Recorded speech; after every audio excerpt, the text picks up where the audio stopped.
activate this volcano if it even works. We're gonna try. There's baking soda inside there. And we're gonna pour that apple cider vinegar. That flap is in the way, ain't it? Yeah, that flap's in the way. I do this. Okay. Hold on. It's not going to go like boosh, it'll just like leave. It'll probably take time. Yep. I don't know if you put enough in there, did you? Okay, it's on record. Let's see. Oh, there it goes! Ooh, it exploded. Put a little bit more. Oh, wow. You gotta make it bigger in order for it to constantly flow. Gotta be about 10 times that size. Yeah, we know. Yeah.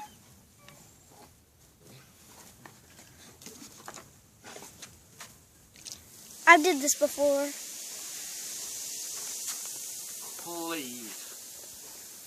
Look, it's showing I'm smoke. glad I didn't spend a lot of money on this. You go to the fridge and get that Bud Light Platinum out of that. The Budweiser's up there. Take it to yeah, what? Are we all done now? Bud Light Platinum. One more time. All right, one more time. That's it because we're wasting this. A lot.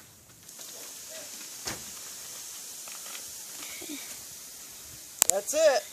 We did it several times. Oh, you should be happy now. Can we touch it? Okay. I wouldn't do that. And Carson, look, you're messing up your camera part. You can touch it. It ain't no big deal. It ain't gonna hurt you. It's just baking soda and vinegar. It smells bad. Oh, yeah. It smells good. It smells bad to me. Oh my gosh. Yuck. Do you want to sniff Get it? any of it on your Do you want to sniff tablet. it? Do you want to sniff it? No, I don't. I'm good.